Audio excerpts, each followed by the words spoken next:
Je pense que ça fonctionne après toutes ces tentatives. Coucou Marilou! Coucou! Bonjour à vous tous. Alors, si vous saviez, comme on a fait beaucoup, beaucoup d'efforts aujourd'hui pour se mettre avec vous. Alors, aujourd'hui, on voulait vous parler de la téléorthopédagogie parce qu'on reçoit des belles questions sur nos parcours, sur les modules, comment ça fonctionne avec les élèves, le lien de confiance, la communication, comment aussi on peut se former, quel outil utiliser dans notre pratique. Donc, Marie-Lou donne des formations en téléorthopédagogie. Ça fait déjà quoi, deux cohortes que tu Trois animes? cohortes, ouais, on en est à la troisième. Oui, j'ai animé deux cohortes, mais dehors en est à leur troisième cohorte quand même d'accompagnement. Exactement, oui, c'est ça. Et, euh, et on avait envie de vous partager un petit peu l'expérience. On a des bons retours, autant des parents qui ont les orthopédagogues parce qu'on offre des stages, donc qui trouvent aussi que c'est intéressant, autant pour l'orthopédagogue en elle-même, mais aussi les parents qui trouvent ça aussi intéressant d'avoir au sein de l'équipe ces nouvelles apprenantes. On donne l'opportunité aux enfants de s'améliorer, d'apprendre, ben, aux orthopédagogues aussi. Ça nous permet d'aller rejoindre encore un plus grand nombre d'élèves à aider, plus l'équipe et plus les orthopédagogues sont formés, outillés pour accompagner de manière efficace. Et que Marilou, ben, peut-être si tu veux parler un petit peu du parcours, comment ça se passe. On en a quatre, hein, des Ouais, parcours? ouais, exactement. Il y a quatre parcours bon, selon ce que vous cherchez, selon votre expérience aussi. Donc, les premiers parcours, en fait, le premier parcours qu'on peut choisir, c'est vraiment un parcours où vous allez être en asynchrone finalement. Donc, vous avancez à votre rythme. Il y a de courtes vidéos à regarder, des lectures à faire. Donc, c'est vraiment en autonomie à la maison. Après ça, plus on avance dans les parcours, il y a aussi des devoirs parfois où je vais être amenée à justement collaborer avec vous pour vous donner des rétroactions sur ces devoirs-là, puis vous amener à pousser la réflexion un petit peu plus loin.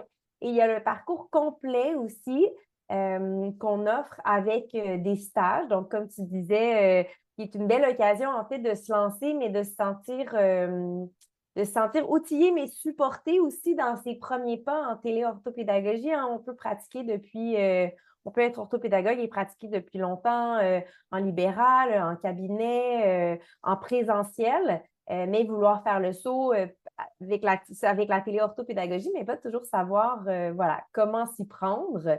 Donc, le stage permet de le faire de manière accompagnée, de recevoir des rétroactions aussi si vous avez tenté de donner la main, par exemple, ça n'a pas fonctionné. Donc, nous, on peut revisionner tout ça et avancer là, avec vous.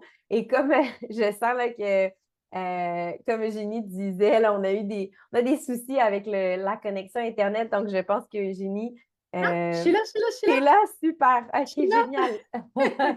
Génial, génial. J'économise pour être certaine Oui, que c'est ça se parfait. passe bien jusqu'au bout. Voilà, donc effectivement, les rétroactions, c'est vraiment très intéressant parce que ça permet à l'orthopédagogue de pouvoir s'améliorer. Donc, c'est toujours de manière très constructive. On va aller déterminer ce qui fonctionne bien, ce qui a été bien compris, ce qui a pu être réappliqué par rapport aux rencontres, au contenu hein, qui a été enseigné, partagé. Puis, la rétroaction permet d'aller plus loin. Donc, c'est toujours dit d'une manière à valoriser les acquis, mais aussi à pouvoir s'améliorer. C'est ce qu'on recherche quand on fait aussi une formation. On est content de se faire flatter dans le sens du poil. Hein? On est content de voir qu'on comprend quelque chose, qu'on avance, qu'on vit des réussites aussi. Mais on est aussi content de pouvoir se réajuster, de pouvoir connaître d'autres moyens qu'on n'avait peut-être pas pensé. Donc, ces parcours-là se font parfois seulement en asynchrone, donc des modules qui vont se débloquer petit à petit et c'est plutôt une participation qui va se faire de l'orthopédagogue avec des lectures, des enregistrements, et ces fameuses rétroactions. On a différents autres parcours, plus on va, où on peut aller avec des petits groupes d'intervention où là, les orthopédagogues vont être mises en petite équipe, faire des mises en situation. Et c'est vrai que là, c'est intéressant, les échanges aussi. Ça fait ce qu'on appelle un peu socio-constructivisme, hein. Et puis ensuite, on a le dernier parcours qui, là, a des stages. Donc, on avait notamment envie de vous en parler parce que ça occupe beaucoup du temps de Marie-Lou, d'ailleurs, hein, d'organiser ces stages. Il y a tout l'accompagnement, la préparation des premières interventions. Donc, on a vu comment on va aller lire l'anamnèse, le plan d'action, comment on va aller déterminer nos objectifs, quels moyens prendre. Mais bon, tout ça se personnalise en fonction des besoins des élèves. Donc, on a cet accompagnement avec l'orthopédagogue euh, pour les premières interventions que l'orthopédagogue va faire en stage. Puis ensuite, ce retour. Donc, nous, les stages, on les fait souvent où on va aller laisser l'orthopédagogue faire son expérience parce qu'elle a été préparée. Puis par la suite, on va écouter l'enregistrement. Comme ça ne met pas aussi un malaise avec l'élève de voir qu'il y a deux professionnels qui sont là, même si on dit que c'est pour observer l'orthopédagogue et pas l'élève. Bon, on le fait de cette manière-ci. Ça permet d'avoir un bon retour aussi avec l'orthopédagogue, de se réajuster pour la prochaine période de stage. Donc, c'est une belle richesse, hein, au sein de l'équipe.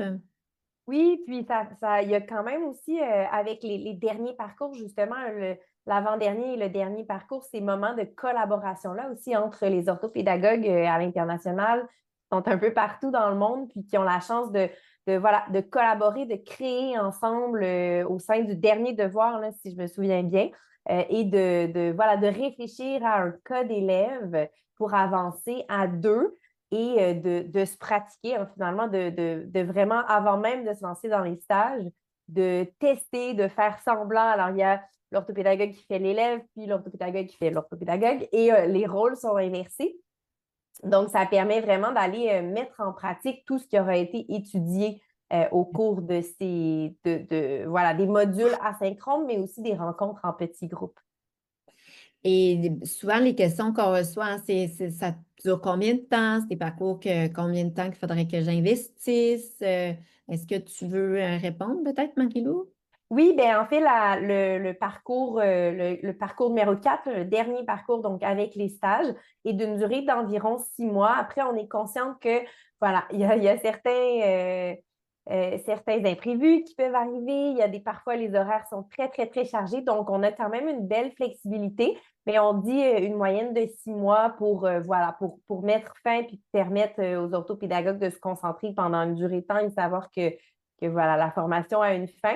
Mais on peut faire preuve de flexibilité là, s'il y a quoi que ce soit. Mais je pense que pour le parcours complet, un 6 mois. Après, pour les plus petits parcours en asynchrone, ça dépend vraiment de la vitesse à laquelle vous avancez. C'est quand même quelques heures de réflexion. Puis après, ça dépend aussi de votre processus d'apprentissage. Vous êtes plutôt du type à tout regarder, prendre en note et revenir plus tard, ou au contraire, faire petit à petit. Donc, je pense que ça dépend du style d'apprentissage de chacun et chacune.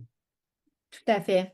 Donc, il y a des parcours, comme tu mentionnes, qui peuvent être, en fait, si on a vraiment du temps, on veut le faire en intensif en une semaine, on pourrait boucler le premier, par exemple, qui est vraiment plus sur une initiation, voir si la téléorthopédagogie pourrait m'intéresser en tant que professionnelle. Est-ce que je me vois, moi, dans mon cabinet, à faire ça, être en ligne? Après, c'est pour celles aussi qui s'y en intéressent sans en faire nécessairement une pratique à temps plein. On peut très bien avoir deux, trois élèves en ligne dans notre semaine et en avoir d'autres en présentiel, ou aussi se dire, ben, au moins, je serai un peu plus outillée et si je pars en vacances et que je veux poursuivre, ben, je saurai un petit peu comment m'y prendre.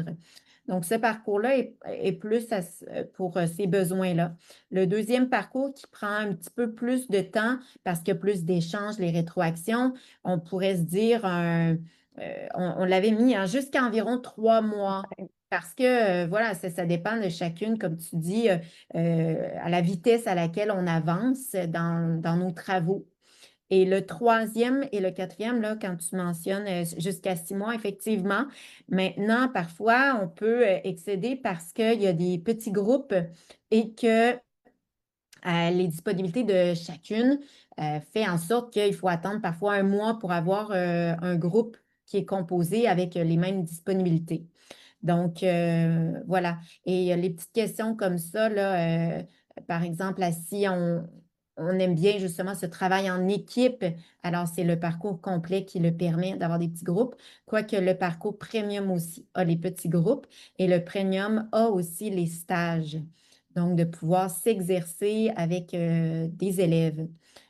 Alors que si on remonte dans l'initiation et abrégé, ce sont des parcours qui vont être plus à dimension là, de découvrir, de découverte, plus en autodidacte aussi, hein, je dirais l'abrégé.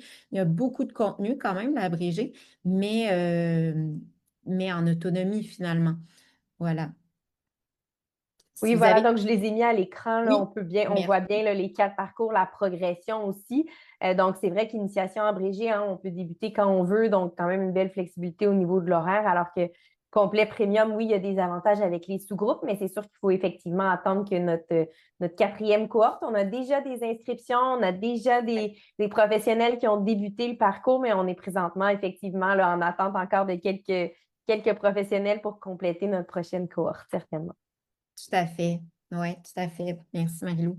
Donc, si vous avez des questions plus personnalisées, n'hésitez pas à nous contacter par la messagerie ici sur la page. Ça peut être sur email, contact@aideor.com, aideor.com, bien sûr. Vous pouvez nous écrire là, par courriel ou je dirais par WhatsApp. Ça fonctionne très bien aussi. On est disponible pour parler avec vous, vous orienter vers le bon parcours.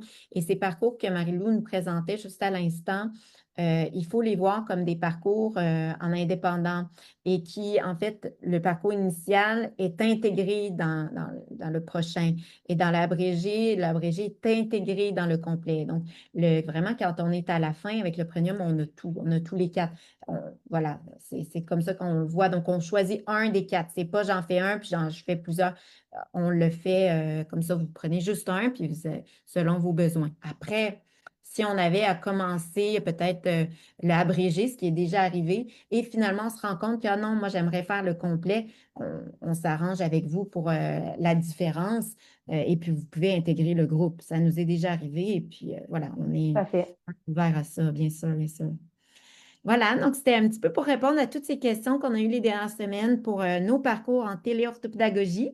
Et puis, on sera avec vous dès la semaine prochaine pour d'autres sujets. Restez avec nous. Bonne semaine!